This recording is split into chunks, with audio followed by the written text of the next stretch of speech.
Hello student, this is नम राजपूत और आज हम स्टार्ट करने वाले हैं क्रॉप प्रोडक्शन और मैनेजमेंट के 5 मार्क्स के इंपॉर्टेंट क्वेश्चंस। ठीक है, क्वेश्चन नंबर 1 है discuss various system of irrigation, यानी कि जो भी आप सिंचाई करते हैं, अपने क्रॉप में पानी डालते हैं, उसके कौन कौन से सिस्टम होते हैं, कौन कौन से तरीके होते हैं।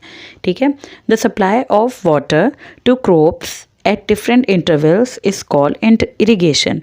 देखो, एक थोड़े थोड़े से समय अंतराल पे, थोड़े थोड़े टाइम में जो आप पानी देते हैं अपने खेतों में, वो इरिगेशन कहलाता है। इसके कौन कौन से सिस्टम्स होते हैं?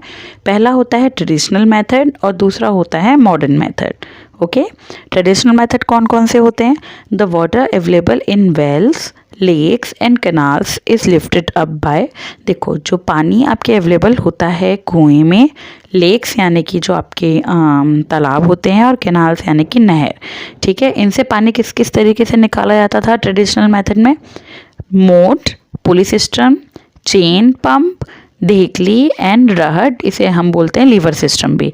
ठीक है, इन चारों के पिक्स मैंने आपको शेयर कर दी है।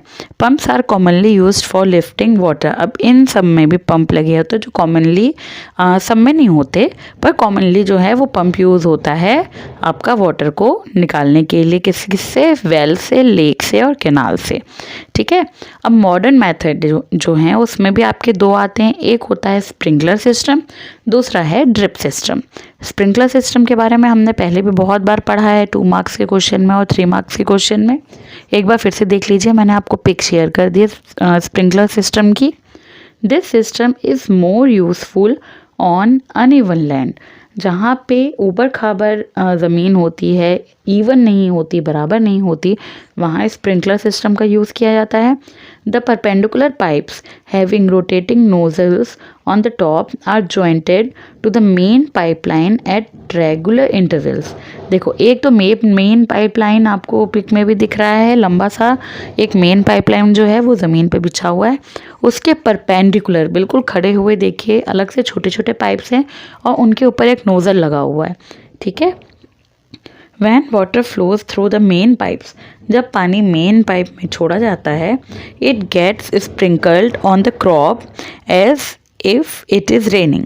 जब मेन पाइप में से आपका पानी जाता है तो वो किस तरीके से नोज़ल से निकलता है? जिस तरीके से बारिश होती है। मैंने आपको पिक में शेयर कर दिया, कंफ्यूज नहीं होना। ठीक है, इसके बाद जो आपका सेकेंड सिस्टम है वो है ड्रिप सिस्टम। ड्रिप यानी बूंद बूंद करके गिरना।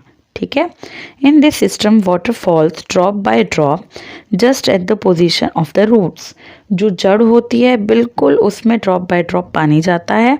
It is the best technique for watering fruit plants, garden and trees. ये बहुत अच्छा तरीका है किस किस में पानी देने का। एक तो आपके जो फल वाले पौधे होते हैं उनमें, गार्डन में, और बड़े बड़े ट्रीज़ में।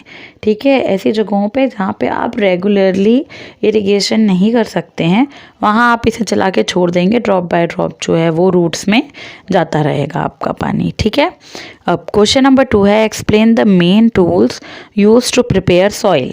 अब मिट्टी को तैयार करने के लिए कौन कौन से टूल्स होते हैं? आंसर है इसका पहला है प्लग। ठीक है, this implement is made of would. देखो, मैंने इसकी पिक भी आपके साथ शेयर की हुई है।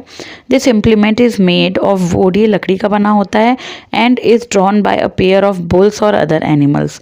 जो प्लग है, ठीक है, हल है, वो अपने आप नहीं चलता, मैकेनिक नहीं होता है। इसमें आप किसी न किसी जो जानवर हैं, पालतू जानवर है, जैसे कि बैल का मेनली यूज़ होता है। ठीक है, या फिर और भी आप दूसरे एनिमल्स का यूज़ कर सकते हैं, उससे जो प्लग है वो खींचने के काम आता है।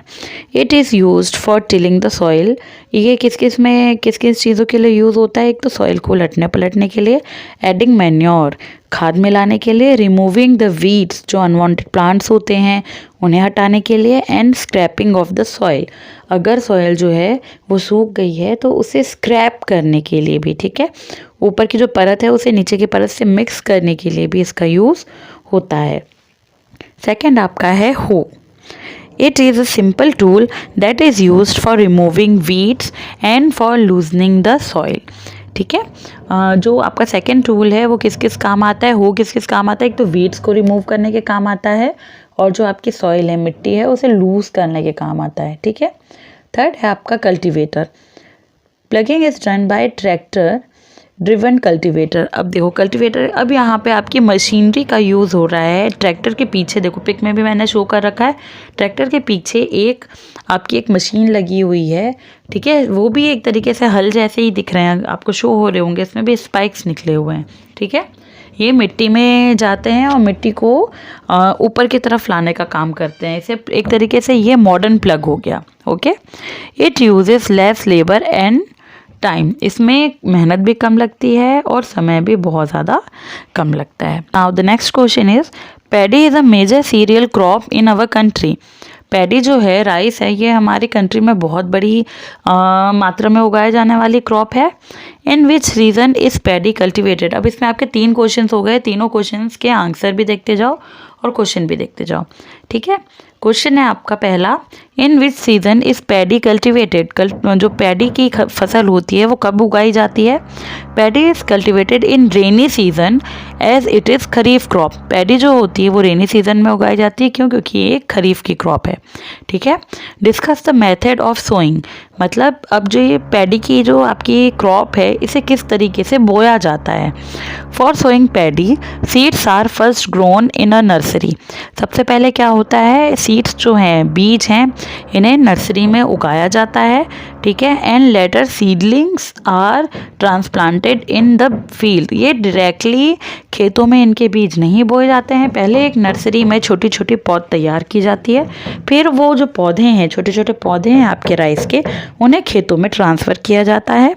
This allows us to select only healthy and better seedlings for cultivation. अब इससे क्या होगा, जो अच्छे पौधे हैं आप सिर्फ वही खेतों में ट्रांसफ़र करेंगे और जो ख़राब पौधे हैं उन्हें खेतों में ट्रांसफ़र नहीं किया जाता।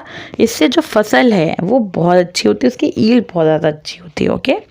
What measures must be taken to prevent spoilage and insect attack of harvested grains?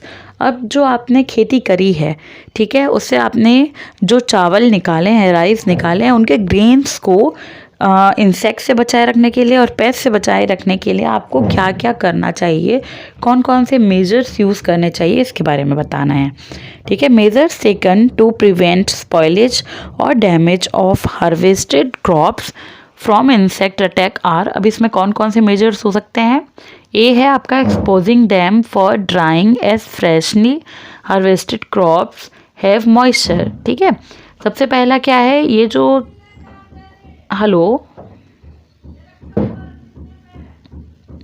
Third point है आपका, measures taken to prevent spoilage और damage of harvested crops from insect attack are a exposing them for drying as freshly harvested crops have moisture, ठीक है। सबसे पहले तो जो आपकी कटे हुए ग्रेन्स हैं, कटी हुई फसल है, उसे आपको अच्छे तरीके से सुखाना है जिससे उसमें मॉइस्चर ना रहे। साथ ही b dried neem leaves are added to store grains so as to prevent damage for pest. अब इसमें क्या और आपको ऐड करना है, एक तो उसे सुखाना है ताकि मॉइस्चर हट जाए, दूसरा आपको इसमें सूखी हुई नीम की पत्तियां मिलानी हैं जिसकी वजह से इसमें किसी भी तरीके के कीड़े न लग सकें, ठीक है। तो ये था आपका question number 3। Thanks for watching.